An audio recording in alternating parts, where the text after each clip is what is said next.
Leo tutajifunza modifier, namna modifier inayofanya kazi ndani ya Blender. Kwa mara ya kwanza kama unafungua channel hii, usisahau kusubscribe, kulike na kucomment. Ukisubscribe unaweza kujipatia video nyingi na mafunzo mengi. So usisahau. Moja kwa moja tukaanze. Tuadi cube hapa. Tunakuja hapa juu. Hapa tunakuja kwenye mesh. Tunaadi cube. Baada ya hapo tukishadi cube, tunakuja upande wa modifier. Upande wa modifier tunakuja kwenye modifier ambayo ni hapa. Tuna click hapa. Leo tutajifunza kuna modifier hii hapa inaitwa editing. Hizi modifier ambazo ni hizi ni advanced, maana yake ni huko mbele ambapo tunaenda kujifunza. Kwa sisi ambao tunaanza ni muhimu kuzijua hizi hapa. Hii general na hii hapa deform. Hizi ndio tutaenda kujifunza. Tutaanza na hii general. Ukifungua general ndani unakutana na hizi hapa. Unakutana na hizi hapa. Kwa hiyo tutajifunza hizi na jinsi zinavyofanya kazi. Okay, moja kwa moja kama unavyoziona hapo ndo tunapopata hizi ndizo zote ni modifier. Kuanzia hii hapa editing, general, deform, normal na physics. Hizi zote ni modifier. Sasa kabla tujaenda kokote, turudi kwanza hapa kwenye cube yetu. Hii cube yetu ndio hii hapa. Tuifute hii cube. Press X na delete. Tunakuja tuadi mount. Tunamwadi mount huyo hapa. Tukishadi tunamuona kama hivi. Sasa umuhimu wa modifier kazi yake ni kurahisisha kufanya vitu. Kwa mfano nataka kutoa hivi huyu mount awe watokee wengi au watokee wengi na wajipange kasi. Kwa mfano mtengeneza shule, unataka kutengeneza darasa ndani, unataka kutengeneza labda madawati ambayo yapo ndani, meza nini. Kwa kama ushatengeneza meza na kiti, maana yake unaweza ukazifanya ziwe nyingi kulingana na unataka kwa njia rahisi. Sio kwamba unaanza kutengeneza hiyo unatengeneza hii. Njia rahisi ndio unatumia modifier. Kwa moja unakuja hapa. Unakuja kwenye modifier ambayo ni alama yake hapa expand. Ukifika tu itafunguka hivi, utai-click hapa. Ukiklik hapa, leo tutaanza na hii general ambayo tumesema ndio muhimu. Tutaanza na ya kwanza huko inaitwa array. Na click array. Kisha click array, utaona huku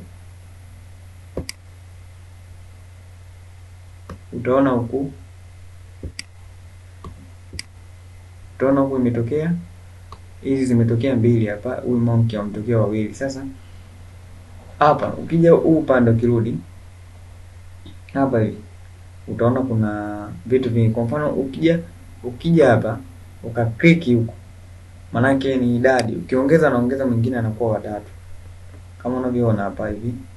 Ukiklik hapa tena unaongeza idadi anakuwa wanne. Unaona kama unavyoona. Sasa hawa monkey ukishuka chini hapa kuna hii hapa imeandikwa factor x. Maana yake ukija ukiklik hivi unaona wanawekeana nafasi, wanapeana nafasi. Ngoja tuizoom tuone vizuri. Pale ukiklik tena hapa kwenye factor x. Ukiklik tunaona wanapeana nafasi. Nafasi zinakuwa wamepeana nafasi. Tukitoka hapo tukishuka kwenye hii y hapa kwenye y, ukaklik kwenye y, utaona wanarudi nyuma kulingana na y. Y iko wapi? Y ni mstari ambao unaonyesha rangi ya hii kijani. Kwa wanaenda kukaa kwenye kijani. Kwa hiyo utakuwa unawapanga na watumie. Sasa namna ku apply ili hiyo isitoke hapo, maana yake wanakuja hapa. Ukishamaliza kwa mfano ushapanga tayari, unataka ukiacha hivyo ukirudi kwenye hapa inajitoa mpaka uje hapa, una click hapa, unakuja kwenye neno apply. Kwa ukiklik apply, maana yake ile modifier huko tayari usha apply, inatokea pale na inaanza kufanya kazi kama hivyo. Ila usipo apply inakuwa ukitoka tu kwenye modifier hapa nayo inatoka. Sasa tu undo,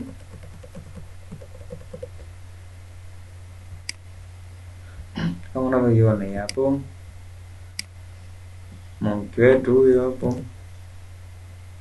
Sasa kuna modifier nyingine hapa ambayo inaitwa bevel. Hii bevel, ili tuielewe vizuri, tutumie tutengeneze nini? Mfano mzuri, tuifute hii, tumfute mount. Press X kwenye keyboard yako, unamfuta. Tunakuja huko tuna kwenye add, kuja kwenye mesh, tuadi cube. Kisha add cube. Kama unavyoiona hii hapo cube yetu. Hii hapa cube. Sasa hii cube, hii cube tunataka kuitengeneza duara, mfano kama duara. Hii cube yetu. Sasa njia nzuri ya kuitengeneza, unaweza kwa left click, una click alafu unakuja huku juu. Kabla huja left click pale, unakuja hapa juu, unakuja ku change hiyo kwenye edit mode. Kisha toka hapo inakuwa hivi. Kwa uki right click sasa hivi haiji kama mara ya kwanza. Uki left click inaikuletea hii hapa subdivide. Ila kama ulikuwa kwenye object mode, uki right click inakwambia smooth pale ya kwanza. Sasa ukiklik hapa utaona imetokea hii mistari, maana yake umesubdivide, umeigawanya.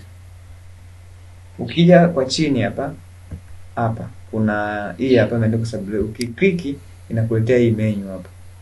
Hii menu kazi yake ni nini? Kwa mfano unaongeza number of subdivides. Angalia hilo box, nikigusa hapa hilo box linaongeza namba. Ukigusa tena linaongeza namba. Kwa hiyo sasa sisi tuweke 2 tu inatosha. Turudi kwenye cube yetu hapo unavyoiona. Sasa hii nimeweka hivi ili tutengeneze shape kirahisi. Ukirudi kwenye modifier, ukija kwenye modifier kwa click hapa, ukija kwenye hii general hapa imeandikwa generate. Ukija hapa kwenye bevel, ukiklik bevel utaona inatokea hivi kama unavyoona. Maana yake hii imetokea hivi kwa sababu tupo kwenye edit mode. Ni vizuri ukiwa labda unaweka hizi modifier, ukisha set hivi unarudi kwenye object mode ili uone vizuri. Kwa mfano click kwenye object mode, tukirudi cube yetu tutakuwa tunaiona hivi kama unavyoiona. Ile bevel ndio hii, ndio imefanya kazi imeenda kufinya, imeenda kutengeneza kishape fulani hivi ionekane kama shape fulani. Sasa hapa ukirudi kwenye modifier hapa utaona kuna hizi vitu hapa. Hii kuna edge na vertex. Kwa hiyo unaweza kucheza na hizi. Kwa mfano nataka kuweka bevel kwenye nini? Kwenye edge au vertex. Vertex ndio ile mistari, edge ndio vile vinukta. Kwa sasa sisi hapa tucheze na mfano na click hapa kwenye amount. Ukiklik kwenye amount utaona bevel inajitanua. Mfano mzuri tuweke hivi vizuri tuone. Ukija click kwenye amount utaona bevel inajitanua. Unaona kwa unaweza kaifinya wewe unaitaka hiyo vipi, kama unavyoona hapa. Kwenye ukija na hapa pia kwenye pia unaweza kuandika namba. Unaweza kaja hapo kwa click tu unaandika namba ambayo unataka wewe. Tulisema tunataka kutengeneza shape fulani. Kwa ukija hapo kwenye number of segment, maana yake hizi ni zile nini? Angalia shape ambayo tumeitengeneza kupitia nini? Modifier bevel. Imetoka kwenye cube imekuwa namna hii.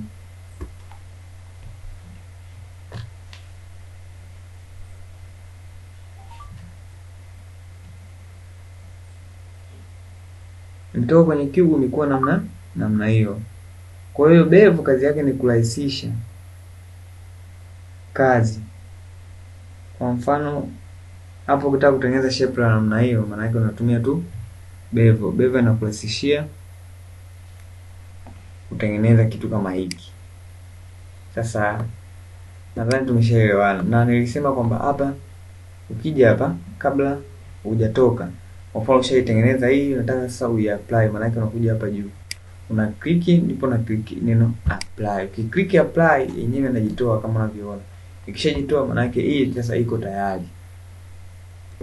Hii shape yako ambayo ulikuwa unatengeneza kama hii ipo tayari. Sasa sisi tufute ili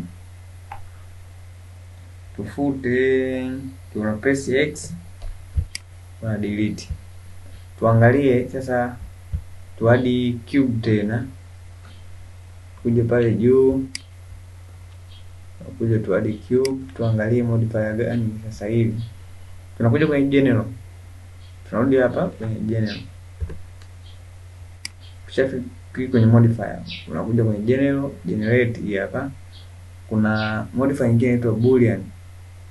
Boolean modifier kazi yake hii ni kukutengenezea kishape fulani, yaani kazi yake ni kukurahisishia. Kwa mfano nataka kutengeneza kishimo fulani hivi, kwa mfano kabla tuje click hii, turudi kwenye nani yetu, kabla hatuja sasa hapa tutumie vitu viwili. Tuje huku juu, tuadi, tunakuja hapa kwenye adding, tunakuja kwenye mesh, tuadi icosphere, no, control Z, tunarudi tena hapa, tuadi UV sphere. Hii hapa click kwenye UV sphere, kama unavyoona kwa ndani mwe, unaona kama kuna shape tayari kishatokea ki UV sphere. Kwa sisi hapa tuna press Z kama tools ya kumove. Kisha click, unapeleka tu juu. Kisha peleka juu, kwa mfano ni hili hapa, tulione vizuri. Ni kama linavyoonekana hapo, linaonekana hivyo. Kwa sasa hili tunarudisha tena hapa izame. Kimo kama hiki hapa. Shafikia hapo, unasema okay. Tunakuja sasa kwenye modifier. Tukija hapa tuna click kwenye ile modifier yetu ama spanner, tunarudi juu hapa, tunakuja kwenye quad, una click hapa, kisha click generate. Tulisema tunajifunza generate na deform. Kwa hiyo tutaanza kuziona hizi zote hizi za kwenye generate zinafanyaje kazi zote. Leo tutazisoma chache, video inayokuja pia tutasoma nyingine. Kwa hiyo sasa hapa leo tuje hapa, ukishakuja kwenye generate, unakuja kwenye hii balloon, modifier.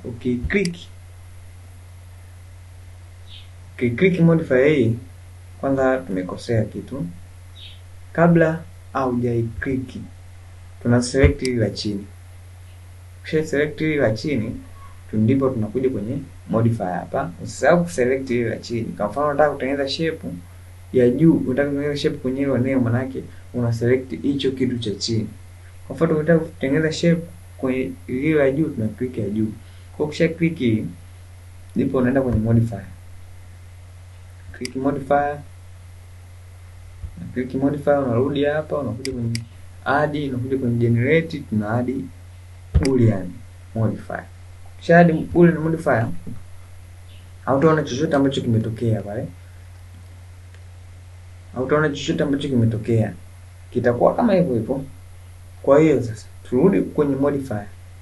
Tunakutana na hili eneo letu ambalo kila modifier ambayo utaani itakuletea kitu kama hiki hapa. Japo nayo itakuwa tofauti. Tabia nyingine itakuletea number of segment kulingana na modifier hiyo inafanya kazi gani. Sasa ukishafika hapa, kama unavyoangalia, ukiklik, ukiona hii hapa kuna kitu hiki hapa kinaitwa drop. Hii ni drop. Huku kwenye object, ili kwenye object hapa, achana na object ya juu hapa. Ukija hapa mwishoni kwa hapa kuna kitu hiki hapa, kidrop hivi. Ukiklik kidrop, unakiona umekibeba. Kinakuwa hiki umekibeba hivi. Ukishakibeba hiki, unatoka nacho moja kwa moja, unakuja una click ili hii sphere. Ukiklik hii sphere, matokeo yake tayari sphere inakuja kujionyesha hapa kwamba ile drop ndiyo sphere, imejiandika hapa sphere. Kwa maana yake drop umeenda kuselect sphere. Kama sijui unanielewa hapo. Yaani hii sphere hapa kwenye object tulikuwa na ile drop ambapo hapa hapakuwa na maandishi yoyote. Kwa hiyo na hapo kwenye uwanja wetu wa 3D viewport tuna vitu viwili. Kwa ungekuja click ya chini ingejiandika ni cube. Hizi hapa kama tulisema, kama unakumbuka hapa juu. Hapa tulisema hii ni properties ambayo kazi yake ni kuarrange. Maana yake kupanga vitu ambavyo vyote tutavifanya huku. Ukiadi chochote kile huku. Chochote ambacho utakiadi kitakuwa hapa. Ndio kama hapo tunaona kuna vitu viwili, cube na sphere. Kwa hiyo sasa baada ya kukliki hapa kwenye ile drop, kisha kuja huku juu, utaona akijatokea chochote, utaona chochote. Sasa wewe utakuja utaiclick ya juu. Kisha click ya juu utapress G kama tools ya kumove G kwenye keyboard yako. Ukipress G itakuonyesha tayari itajiselect kwa rangi ya nyeupe kama unavyoona. Wewe una press Z. Z ni kwenye hii nani yetu pale juu, Z axis y axis. Z inatuonyesha ni juu na chini. Kwa hiyo ukipress Z, mshale wa Z utatokea, maana yake una option ya kupeleka juu na chini. Sasa sisi tunataka tupeleke juu. Unaipeleka juu. Ukishapeleka juu kama unavyoona. Hapa kuna kitu pia tumekikosea, hatuja apply. Sasa madhara ya kuto apply ndo haya. Tuna undo. Tunarudi tena kwenye modifier. Tuna select la chini. Tunaanza tena kwa kuwa tuko apply ile modifier. Tuna undo. Tuna select ya chini. Tukija huku tunakuja upande.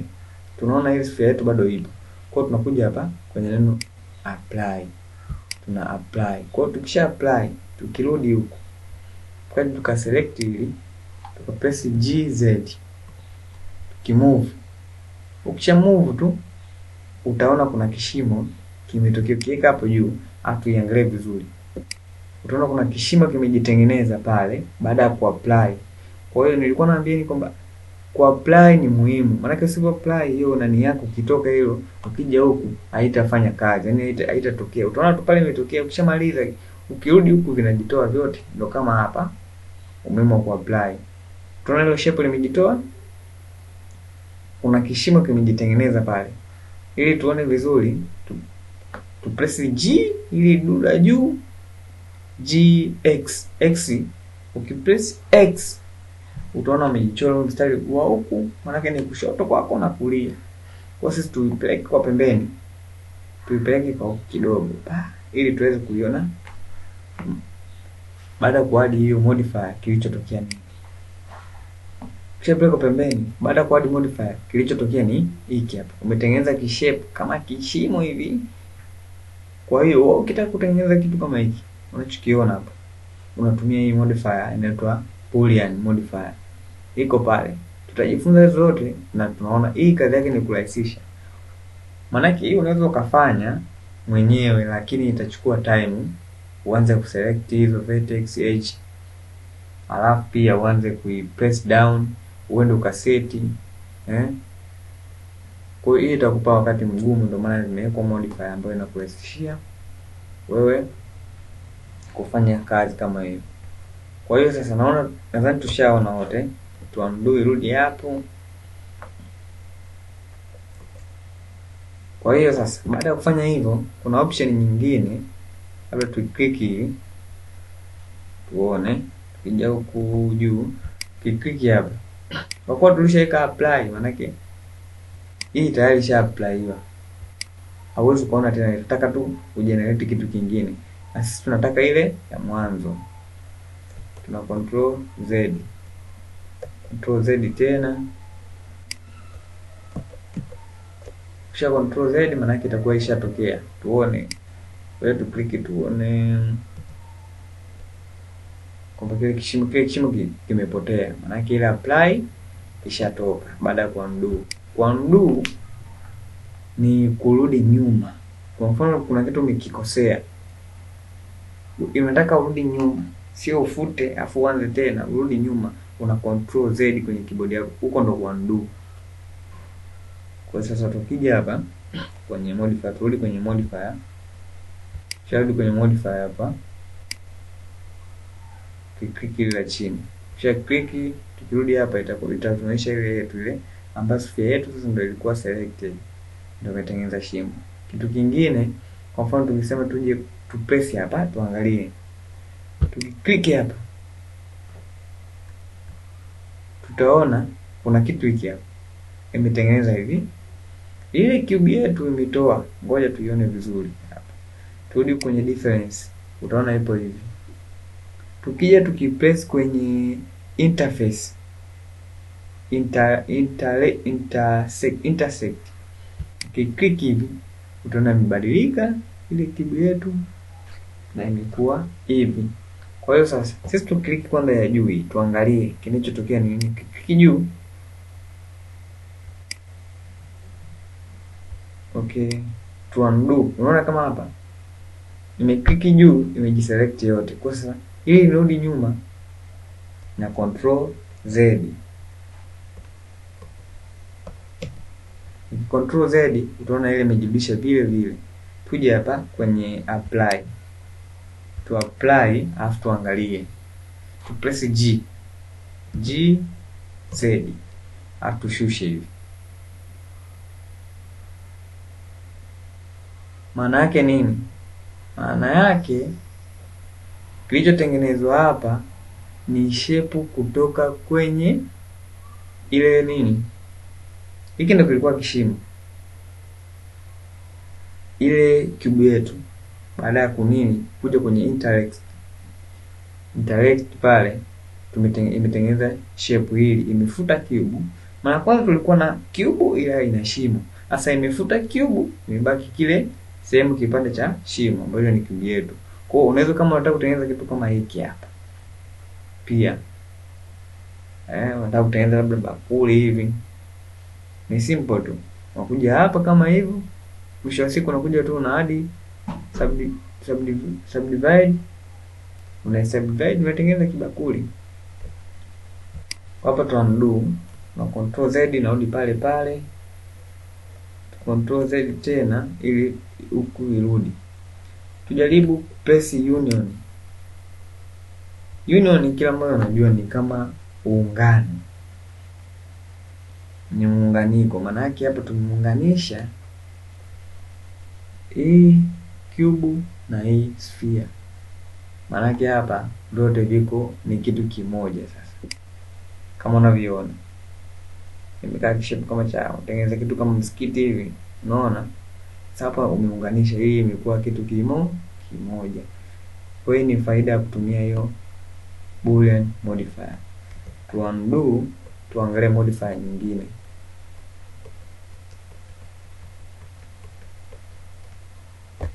Tumebaki na cube yetu hapa. Tuje kwenye modifier hapa.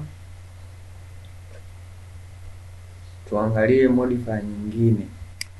Kiklik hapa tunakuja kwenye generate ambayo tumesema kuna hii modifier ambayo inaitwa building.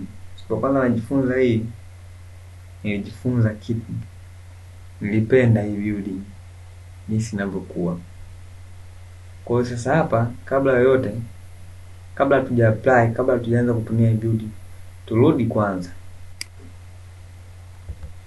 Kisha rudi tuone building inafanya kazi.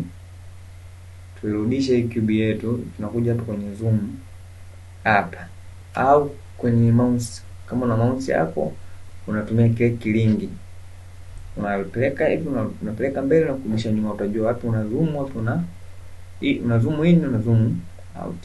Kwa hapa kija hapo kwenye kialama hiki hapa kama lens zoom, ukiklik hapa au ukija tu moja ukiweka tu hapa inakuonyesha. Kwa una right click, una left click, alafu unarudisha nyuma na kupeleka mbele. Kama wewe ambao upo na PC ambayo ina autumia mouse. kwa njia nyingine tu rahisi. Baada ya kuweka hivi, tuje kwenye edit mode. Hapa juu edit mode, no, hapa hivi na click hapa, tunaleta kwenye edit mode. Maana hapa kuna kitu tukifanye. Baada ya hapo tu press S kwenye keyboard yako, S X. Ukipress S, maana yake S ni symbol ya scale. Ukipress S, press na X kwenye keyboard yako, maana yake X utaonyesha direction wapi iende, ni X axis. Kwa hapa ukiwa unafanya hivi, tunaona kwa tutengeneze kibox kama hiki, sijui box. Ukishamaliza hapo, tulisema ukiwa kwenye edit mode, uki right click, kuna menu zitatokea hapo tofauti na ukiwa kwenye object mode. Kwa mfano, ukiwa kwenye object mode zinatokea nyingine. Hapo kwenye edit mode, tuki right click, kuna vitu vitatokea vingi. Tutadili na hiki cha kwanza, subdivide. Click subdivide kama unavyoiona. Tulisema utakuja huku chini, kuna kitu utakikuta sasa imejieta moja kwa moja. Ni hapa kama unavyoiona. Hapa. Ukiongeza hapa, ukiklik hapa unaongeza number of segment pale. Kwa sisi hapa tubaki na mbili hizo. Tuziangalie mbili zinafanyaje. Hizi mbili. Tutumie hizo mbili. Tumia hizo mbili. Baada ya hapo turudi juu kwenye object mode. Sasa tubadilishe tuwe kwenye object mode. Unapotumia modifier unakuwa kwenye object mode. Ukiklik hapo kwenye object mode, ukirudi hii box yetu, hii box ya biskuti linakuwa hivi. Sasa tuje moja kwa moja kwenye modifier. Tuangalie modifier building ambayo mimi siku ya kwanza nilipenda. Nakuja hapa kwenye modifier na click hapa, kuja kwenye generate, tunatumia hii building. Tunaiclick building. Ukisha click building inapotea. Ngoja ni control Z. Ni undo ili tuione vizuri. Hapa nataka tuelewane. Hapo tutajifunza kitu kipya kidogo kupitia ile modifier ya building, ile modifier ya building. Okay. Kwa hiyo sasa narudi kwenye modifier. Nimeweka kikubwa ili tuone vizuri kinachotokea. Narudi kwenye modifier, una click kwenye modifier, unakuja kwenye add modifier, unakuja kwenye generate, unakuja kwenye building. Ukisha click building kama unavyoona inapotea. Building inakuwa hamna pale. Imepotea hapa, wote tumeiona. Imepotea. Sio mimi ni X ni delete, yenyewe imepotea. Sasa ili uone maajabu ya building, huku chini ukipeleka hii, ngoja ni zoom kidogo. Hapa chini ukiika sako hii, ukishusha hapa, ukileta hadi hapa kwenye mstari, utaona kuna kitu kinakuonyesha kwamba unaweza kumove juu na chini. Una left click, kisha left click kwenye mouse kwenye keyboard, unaipandisha juu hivi. Kisha ipandisha juu, tuone. Hii ndio tulisema hii ni animation. Hii ni sehemu ya kufanya animation. Na hapa hizi ndo namba zetu ambazo unaweza kufanya animation ifike kwenye namba gani. Sisi tu click button ya kuplay. Ile baada ya kuadd ile build modifier, tu click button ya kuplay. Ukiklik button ya kuplay, utaona kitu kinachotokea hapo. Maana yake nini?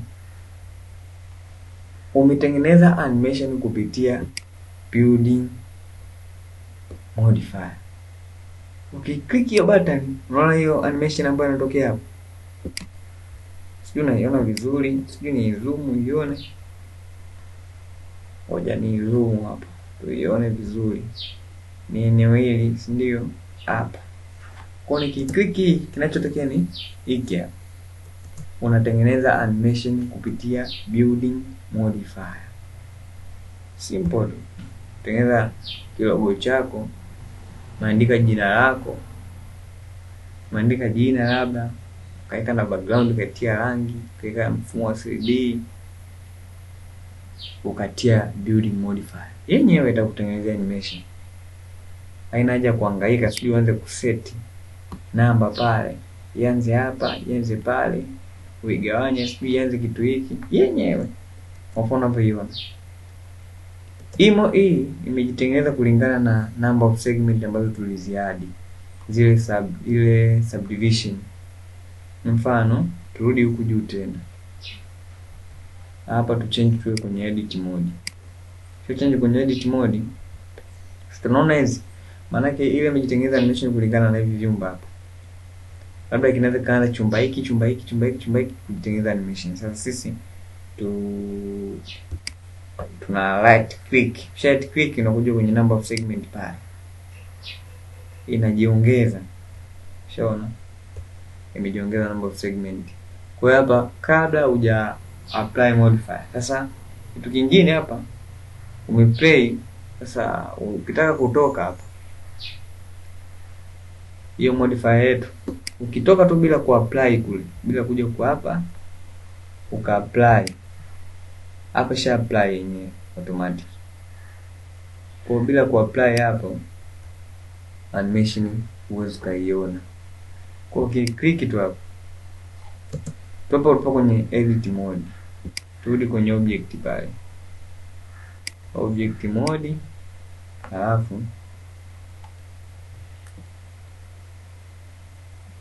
alafu tu click. Kisha click, tuona animation yetu imetokea namna hiyo. Kwa leo nadhani tumejifunza kitu kipya kupitia hizi modifier. Sasa usisahau kusubscribe, kulike na kucomment hapo.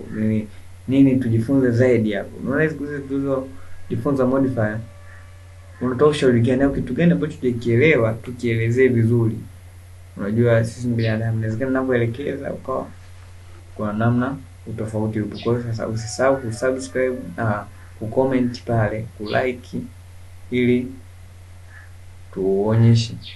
Unaweza ku comment pale, sijaelewa kipindi fulani, unaweza kunisaidia iwe hivi, nataka nielewe vizuri modifier fulani. Kwa modifier hazijaisha, modifier zipo nyingi,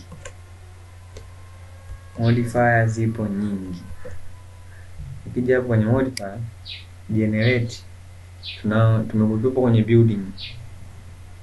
Manake najitahidi video inayokuja tuzipige hizi hapa. Hizi zinakuja chini sio ni simple tu, tunazipiga video inayokuja hizo tukapiga hizo zote. Afu tukaja kwenye hii general nayo tuje hapa. Hapa ndipo kidogo ni hatua kubwa kama advance fanya, lakini tutaipiga hii nayo. Tutapiga video inayofuatia pia hiyo. Kwa usisahau kusubscribe, kulike na kucomment. Thank you kwa kunisikiliza.